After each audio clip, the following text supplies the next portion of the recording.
that stage of my life when I'm looking to help as many people as I can. So I have a doctorate in Eastern medicine, and Eastern medicine is the oldest medicine on the planet. It's 4,000 years old in medical textbooks. It's really considered to be the oldest natural or naturopathic medicine on the planet. So part of Eastern medicine's approach would be that one of the beliefs is that food is medicine. Hi. And how many people here would agree that what we put in our mouths is going to have an effect on our overall health? Now, do you know that there's basically only really two types of disease? One is infectious disease. That's like hepatitis and cholera and the flu. And then everything else is really what we call functional malfunction or functional disease. This means that the body is just not able to really take care of itself. And they have a term for that in medicine, and it's called physiological homeostasis.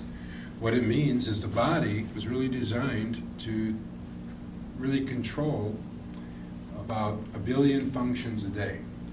All the way down to cellular levels, cells are being born, cells are dying, hundreds of thousands a day. And a lot of this has to do with what we put in our mouths. Now, of all the years that human beings have roamed the planet,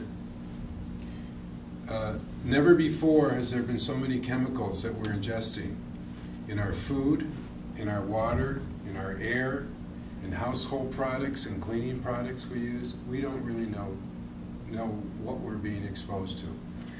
And there's not a lot I can talk about as far as the water and the air. There's probably not a lot as an individual I or you can do about that type of thing.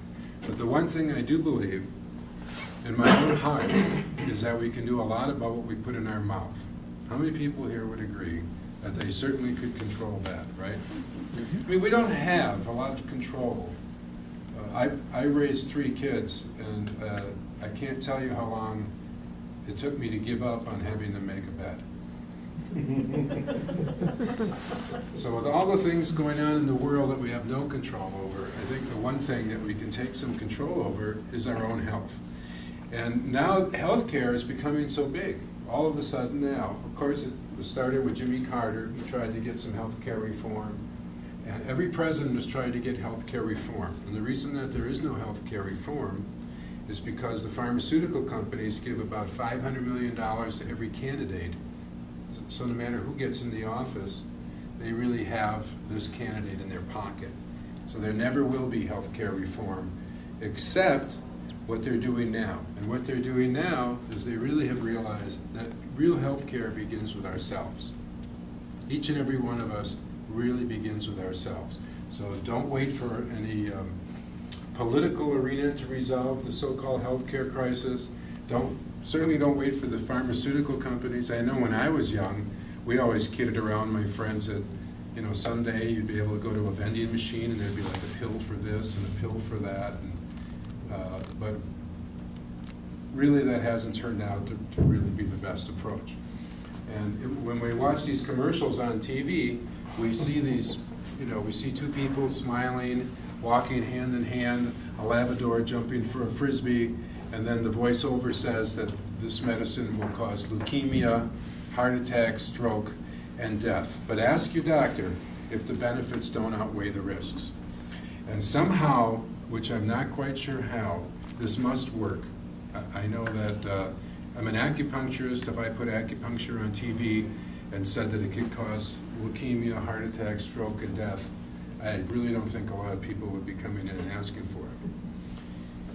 But these chemicals are abundant in our foods. Now, I was raised on the American diet. I was raised on things like Wonder Bread, Oscar Mayer, Hostess cupcakes, and soda. I mean, this was in my lunchbox every day. This is what my mom put in my lunchbox. So I certainly didn't grow up eating spinach and tofu. I'm a Milwaukee guy, and that's what I ate. And by the time I was 10 years old, she was shopping for my clothes at Penny's and in the Husky department. I had a lot of allergies. I had a lot of problems with my weight, and she took me to my doctor's office, and my pediatrician sat in his office with my mother with a stethoscope around his neck, and my mother and he both smoked with an ashtray in this little office while they talked about my breathing problems and what drugs I should be on. I mean, how many people remember going to the doctor's office? Because some people are sitting here thinking I'm making this up, right? Nope. True. Doctors and I had a doctor there. verbally beat on me about my smoking. This is 40 years ago. And I looked at him and I said, I'll believe you when you take the cigarettes out of your shirt pocket. Yeah. So this is the way I grew up in America. I mean, by the time I was 15 years old, 14 years old, I left high school every day. I had my Wonder Bread and Oscar Mayer and soda for lunch. And on the way home, I stopped at this new restaurant that was called McDonald's and had a cheeseburger, fries, and a Coke. And nobody said it was bad for you. And then I had a cigarette. Oh, I can remember. I smoked from when I was about 11, 10, 11, till I was 50. So I've had my share of smoking, and if you remember, there used to be billboards and magazine ads and TV commercials that showed doctors in their lab coats, and they would say, like, you know, I prefer Lucky Strike.